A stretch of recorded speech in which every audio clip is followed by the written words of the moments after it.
नमस्कार। लाइव हिंदुस्तान पर इस वक्त की बड़ी खबर, दिल्ली में एक बड़ा पॉलिटिकल डेवलपमेंट हुआ है। लोकसभा चुनाव के बीच कांग्रेस को लगा है बड़ा झटका, क्योंकि दिल्ली प्रदेश कांग्रेस से इस्तीफा देने वाले पूर्व अध्यक्ष अरविंदर सिंह लवली एक बार फिर से बीजेपी में शामिल हो गए हैं। अभी हाल ही में उन्होंने इस्तीफा दिया था।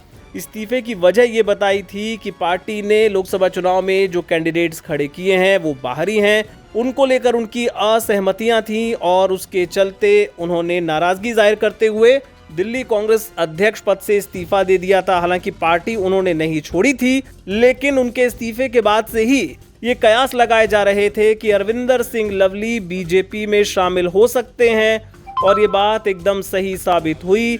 अरविंदर सिंह लवली ने आज यानी शनिवार को थाम लिया है बीजेपी का दामन। और केवल लवली ही नहीं, शीला सरकार में पूर्व मंत्री रहे राजकुमार चौहान, पूर्व एमएलए नसीब सिंह और पूर्व एमएलए नीरज बसोया भी बीजेपी में शामिल हो गए हैं। तो ये लोकसभा चुनाव के बीच और दिल्ली में 25 मई को वोटिंग होनी है, उसके पहले ये कांग्रेस के लिए बड़ा झटका माना जा रहा है। कुल 5 कांग्रेस नेता हैं जो कि बीजेपी में शामिल हो गए हैं। अटकलें हालांकि पहले से थीं अरविंदर सिंह लवली को लेकर। आपको बता दें कि उन्होंने जो दिल्ली के प्रदेश प्रभारी हैं दीपक बाबरिया, इसके अलावा उम्मीदवार उदित राज और कन्हैया कुमार को लेकर गंभीर आरोप लगाए थे। उन्होंने कहा था कि जो उम्मीदवार खड़े किए गए हैं उनको लेकर उनकी सहमति नहीं थी। तो ये तमाम आरोप उनकी तरफ से पहले भी लगाए गए थे। और यहाँ पर ये जिक्र करना बहुत ज़रूरी है कि लवली पहली दफ़ा बीजेपी में शामिल नहीं हुए हैं।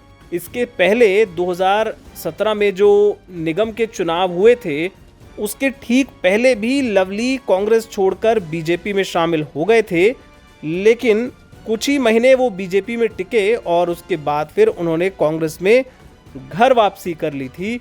और अब लोकसभा चुनाव के बीच उन्होंने पहले प्रदेश अध्यक्ष पद से इस्तीफा दिया और उसके बाद अब वो बीजेपी में शामिल हो रहे हैं। ये जिक्र करना भी ज़रूरी है कि दरअसल लवली भी लोकसभा चुनाव में प्रत्याशी के तौर पर दावेदारी कर रहे थे। जिस सीट से कन्हैया कुमार को उतारा गया है वहाँ से उनकी भी दावेदारी थी, लेकिन यहाँ से कन्हैया कुमार को उतारे जाने के बाद उनकी जो नाराज़गी थी वो खुलकर सामने आ गई और उन्होंने प्रदेश अध्यक्ष पद से पहले इस्तीफा दिया और अब वो बीजेपी में शामिल हो गए हैं।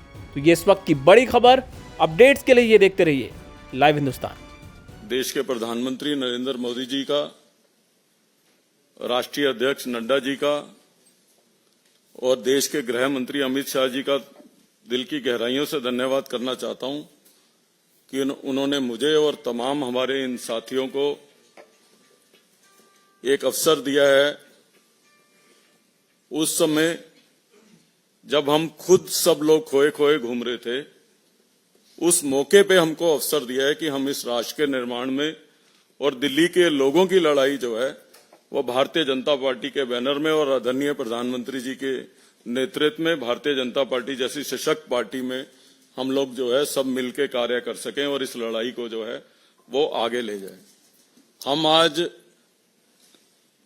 5 वरिष्ठ साथी जरूर जो है हम लोग शामिल हुए, लेकिन बहुत बड़ा लंबा काफिला है जो मजबूती के साथ चाहता है कि इस देश में जो है एक सशक्त सरकार बने।